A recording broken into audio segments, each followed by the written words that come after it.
Comenzamos una nueva edición de Café Financiero con toda la información necesaria para manejar mejor nuestro dinero. Hoy vamos a contarles a todos los jubilados que están deseando realizar alguna compra pero no les alcanza el dinero, cuáles son los bancos con los préstamos más convenientes del mercado local. Vamos también a repasar las mejores alternativas de inversión para el actual contexto económico y en el último bloque vamos a dialogar con el diputado nacional Federico Pinedo sobre los diversos problemas que presenta la economía argentina y qué cosas deben hacerse para resolverlos. Quédate con nosotros, tras la siguiente pausa vamos a regresar con todos estos temas y vamos a responder a todas tus consultas. Muy bien, ya estamos con la presencia de Santiago Chelala, también está con nosotros Yamila Escala y también nos está acompañando hoy Julián Siri para brindarle algunas recomendaciones de inversión a todos aquellos que están viendo cómo hacen para ganarle a la inflación en este complejo año que estamos atravesando. ¿Qué tal? ¿Cómo andan? Muy bien, ¿cómo les va? Gracias por estar aquí. Arrancamos como siempre con toda la información que tenemos para hoy. Y vamos a comenzar con información del mercado de seguros, porque en los últimos días el gobierno reglamentó la ley de riesgos del trabajo que había sido aprobada por el Congreso en el año 2012. Yamila nos cuenta cómo ha caído esta reglamentación entre los empresarios del sector.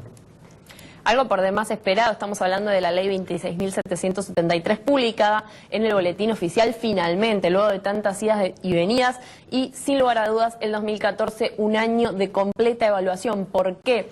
Porque tanto se habló de esta cuestión del pago único de las indemnizaciones previstas y esta cuestión de que si, bueno, al trabajador se lo termina dando su empresa a partir de, bueno, no teniendo esta posibilidad posterior de hacer juicio, ¿sí? Y todo el tema de la industria del juicio por detrás, obviamente tratando de disminuir la judicialización, al menos en algunos sectores que son los verdaderamente interesados en que esto suceda, ¿sí? Varias cuestiones al respecto, si se quiere. Lo cierto es que los empresarios estaban esperando justamente que esto suceda, pero de todas maneras, y en lo que refiere a juicios, dicen que hay que esperar, que de alguna manera, hasta que esto no entre en vigencia, nadie puede decir nada.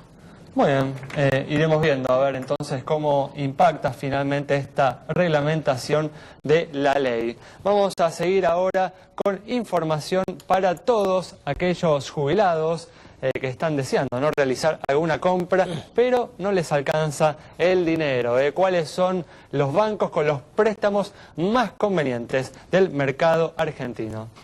Antes que nada decirle a los jubilados que las principales entidades financieras del país tienen préstamos para ellos, tienen créditos y líneas especiales para jubilados que son mucho más económicas que otras entidades del segundo piso. Lo que vamos a ver en pantalla son las cuotas que se pagan por cada 1.000 pesos que uno pide de préstamo en un banco. Lo vemos.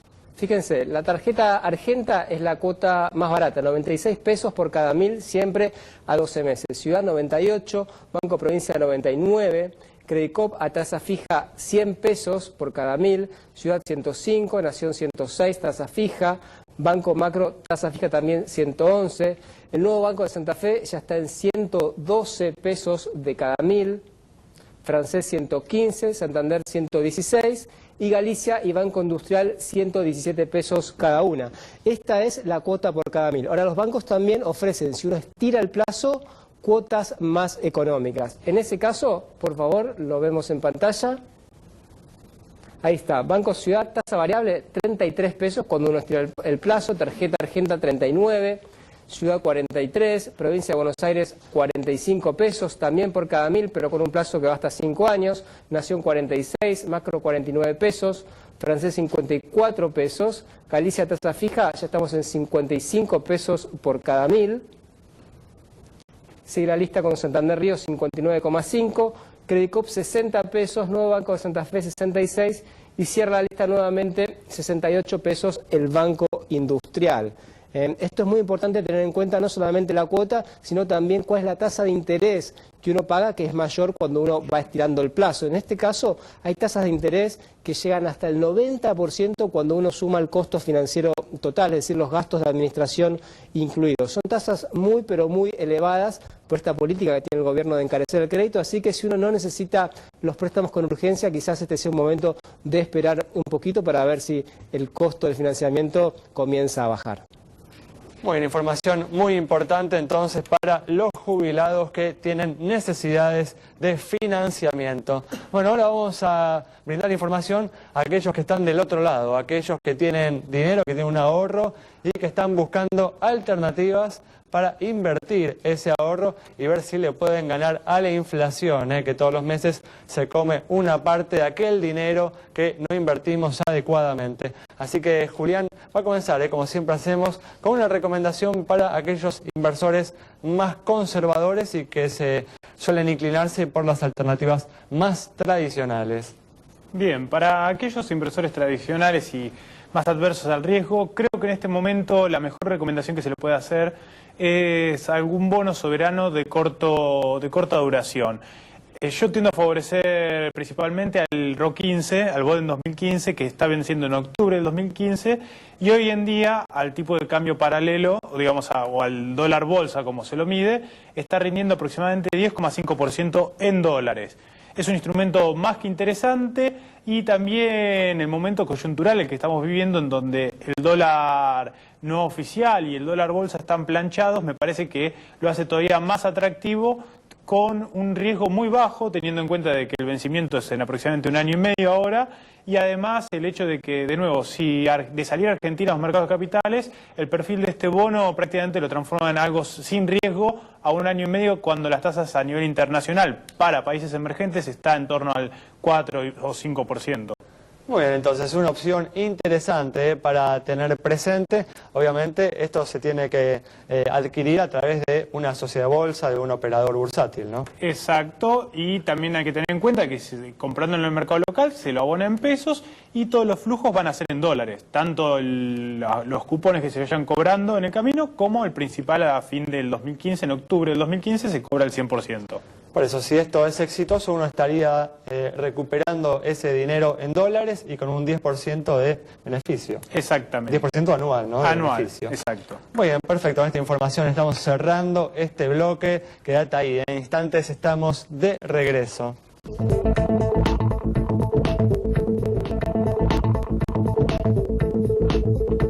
Ya estamos en este espacio que les dedicamos a todos ustedes a responder a todas sus consultas. Hoy está con nosotros María Cristina Cortesi. ¿Qué tal, María? ¿Cómo andás? Hola, ¿cómo te va? Con María vamos a responder hoy consultas relacionadas con temas de la salud, así que quédense ahí en instantes, vamos a estar hablando de este tema, pero como hacemos siempre, antes vamos a responder consultas sobre la situación de las entidades bancarias. Vamos a comenzar con la consulta de Marina sobre el estado del Banco Finansur. Para Marina, entonces, vemos los números de Finansur en pantalla. Tiene un patrimonio de 64 millones de pesos, depósitos por 1.009 millones y, según información del Banco Central, acumula resultados positivos de 5 millones de pesos en el último ejercicio. Sin embargo, tiene indicadores de solvencia y de liquidez que están algo por debajo del promedio del mercado, así que asignamos por ahora una cara seria para el Banco Finansur. Muy bien, perfecto. Vamos a comenzar y a responder las consultas que nos han enviado sobre temas vinculados con la salud. María, tenemos por ejemplo la consulta de Gabriela, que necesita hacerse un tratamiento de fertilización y en su empresa de medicina prepaga le dicen que ellos no son una obra social sindical, sino privada, y en consecuencia se tomarán el tiempo que estimen necesario para expedirse respecto a su solicitud, ¿no? Así nos dice Gabriela. Nos pregunta cómo debe accionar y nos agrega, ¿la ley de fertilización no impone la obligación de pagar este tipo de tratamientos a las empresas de salud? Sí, le contestamos que sí, que es obligatorio para toda empresa que preste servicios de salud, dice la ley, es decir, tanto empresas de medicina prepaga, obras sociales, mutuales, todo aquel empresa que preste servicios de salud según la ley que es la 26.862, que ya está reglamentada, obliga a dar este tipo de prestaciones. Tratamientos de alta complejidad y de baja complejidad están incluidos, la ley es de orden público y están incluidos dentro del programa médico obligatorio. De todos modos, Gabriela tiene que presentar algún tipo de documentación, ¿no? Me imagino. Sí, lo que tiene que hacer es ante la negativa, porque digamos esa es una respuesta dilatoria, entonces ante esa respuesta lo primero que hay que hacer es tratar de que la respuesta se la den por escrito, que a veces es un poco difícil. Y en ese caso como es una empresa de medicina prepaga, puede recurrir o a la Defensoría del Consumidor, porque la ley 24.240 todavía rige, porque en el caso de las empresas de medicina prepaga, se dice ahí hay una relación de consumo, puede ir ahí, puede ir a la Superintendencia de Servicios de Salud y también efectuar un reclamo, y si no, siempre tiene la posibilidad de hacer un juicio de amparo. De todas formas, lo que queda claro, digamos, es que la razón en este caso la asiste, así que debe continuar, digamos, le asiste, y la ley habla también, inclusive, hay que aclarar, de la cobertura integral para el tratamiento de la fertilización médicamente asistida. Un tema, me imagino, delicado, ¿no? Porque si la empresa de medicina prepaga demora, ¿no?, el tratamiento, no pueden por ahí generar dificultades a ella para que este tratamiento sea exitoso. Sí, es cierto, esto va a depender de la edad. Muchas veces una mujer que está en una edad premenopáusica, por ejemplo, necesita urgente este tipo de tratamientos, y en esos casos conviene iniciar una acción de amparo con una medida cautelar para que un juez se expida y rápidamente obligue a brindar los tratamientos. Muy bien, María, clarísimo. Bueno, vamos a seguir con la otra pregunta rápidamente. Tenemos la pregunta de José, que se inscribió recientemente en el monotributo y entiende que puede afiliarse a una obra social para contar con una cobertura de salud para él y su familia. Quiere saber si esto es así, cómo debe hacer para inscribirse y qué cosas debe tener en cuenta para elegir la obra social. Varias preguntas nos hace José. Sí, bueno, a José hay que decirle que tiene derecho a elegir una obra social, que también en la obra social puede adherir a su grupo familiar primario, por supuesto pagando por ellos una cuota por cada uno de los miembros del grupo que adhiera. En realidad, las obras sociales que aceptan monotributistas, hay un listado que lo pueden encontrar en la página web de Superintendencia de Servicios de Salud, y lo que yo siempre, en el mismo momento de adherir al monotributo, ahí tiene derecho a elegir la obra social. Lo que yo siempre recomiendo es que busquen las cartillas de la obra social elegida, que están todas publicadas en la web de las obras sociales, y vean que haya prestadores cerca de su domicilio. Muy bien, perfecto, clarísima entonces esta otra respuesta de María. Vamos a seguir ahora con las recomendaciones de inversión. Hicimos en el bloque anterior una recomendación para aquellos inversores más conservadores y ahora brevemente y rápidamente una recomendación para aquellos más atrevidos. Sigo insistiendo para aquellos que quieran tomar un poco más de riesgo, dado los volúmenes que se están manejando en los mercados de opciones. Una buena apuesta es a todo lo que es la parte energética, los aumentos de tarifas. Edenor y Pampa, comprar algún call, un derecho de compra, puede dar buenos resultados. Muy bien, perfecto. Y ahora cerramos rápidamente este bloque con la respuesta a una consulta sobre una compañía de seguros. Para Silvina, que nos consultó sobre la situación de Berkeley, esta empresa presenta un activo de 1.104 millones de pesos, pasivo 592 millones, patrimonio 512 millones de pesos, resultado positivo 175 millones, primas 369 millones, e informa 571 juicios. Con indicadores que se condicen con los del promedio del mercado, es que le otorgamos la luz verde de nuestro semáforo. Información como siempre muy importante y que debe ser tenida en cuenta al momento de contratar a una compañía de seguros para, como siempre decimos, estar seguro de que en el momento de un siniestro la compañía de seguros va a responder sin problemas a sus compromisos. Con esta información cerramos el bloque. Quédate ahí, en instantes vamos a estar dialogando con el diputado nacional Federico Pinedo.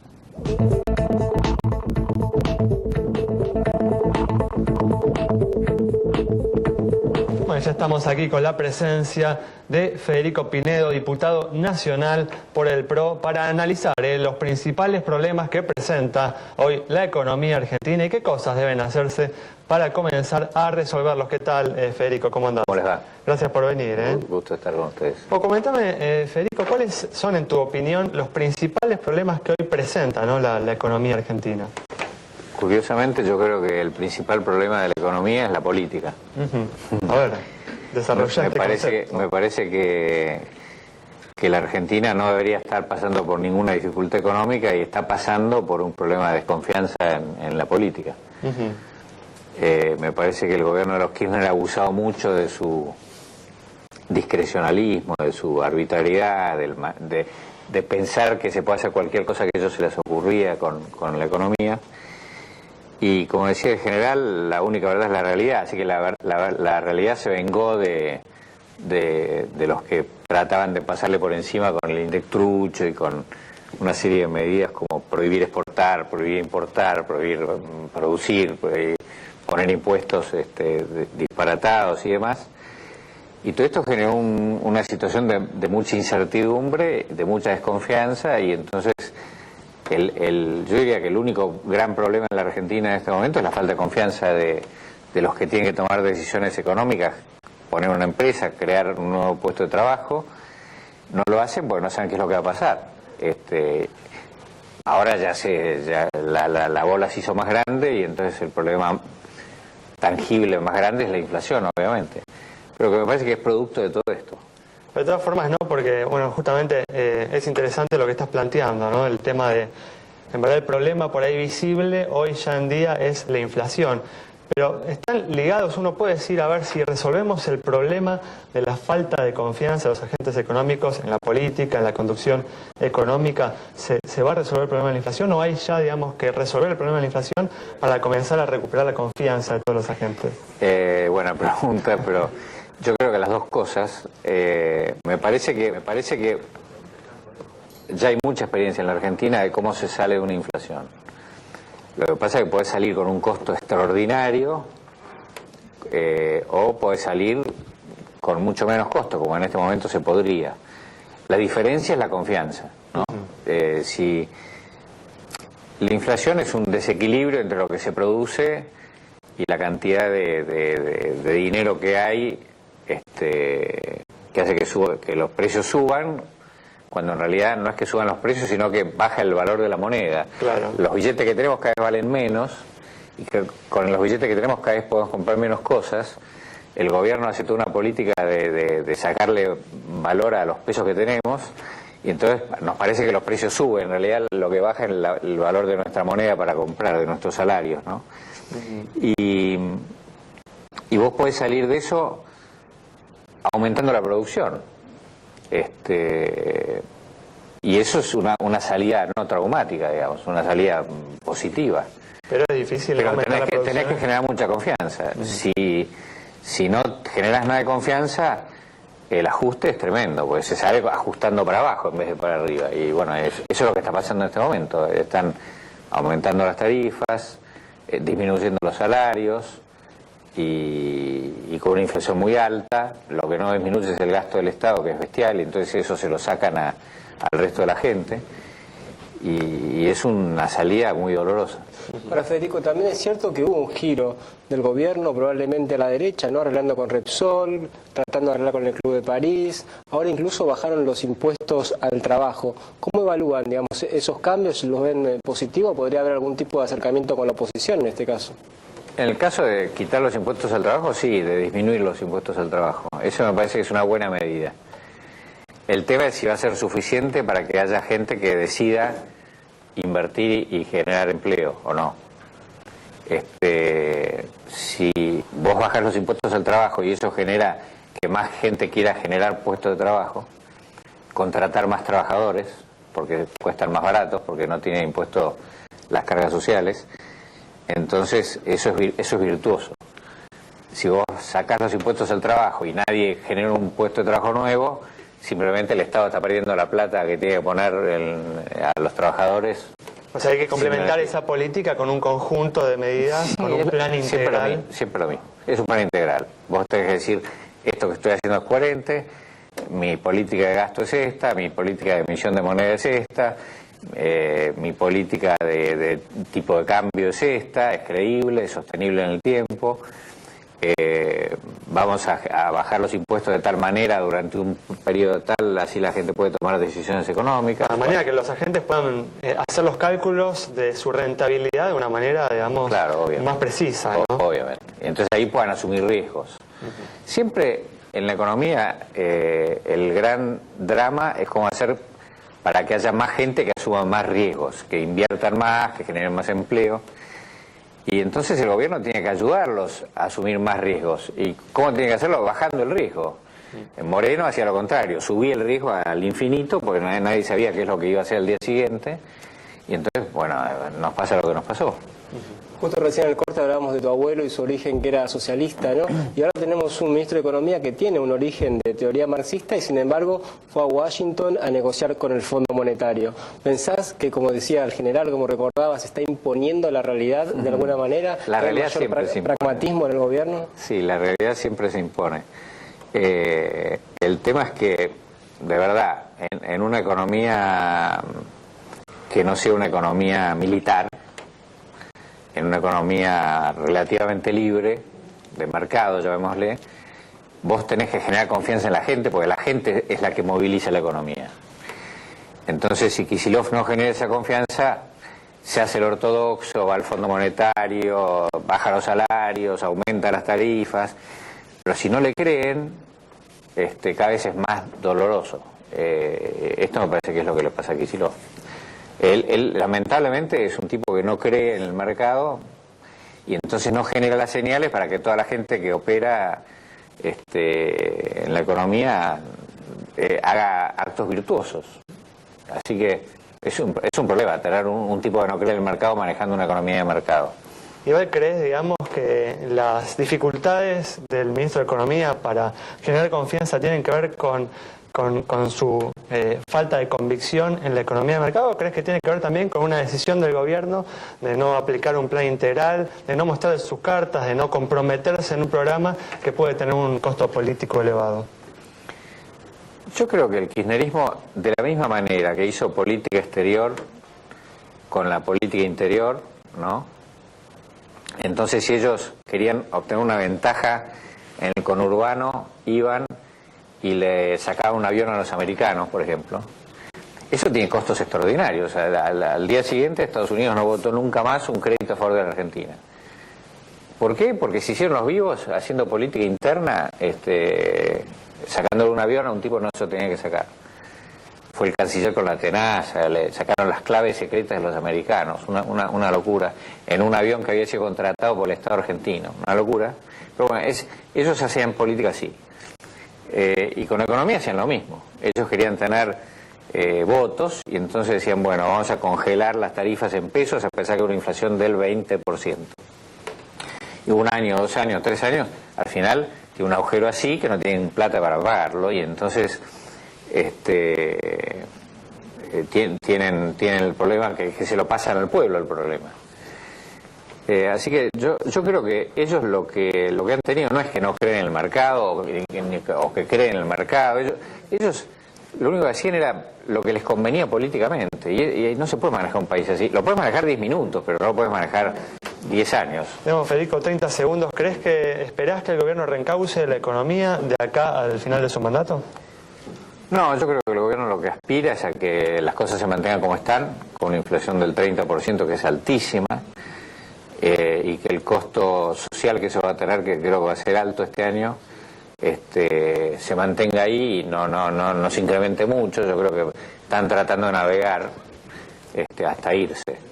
Y el próximo gobierno lo que tiene que hacer es generar confianza para subir, no para quedarse como estamos. Bueno, Federico, muchas gracias por estar con nosotros. Gracias. La visión entonces de Federico Pinedo sobre los problemas más importantes que presenta la economía y algunas soluciones que pueden comenzar a ensayarse en los próximos meses. Nos vamos entonces con esta información. Nos reencontramos el próximo domingo a las 19:30 aquí en Metro.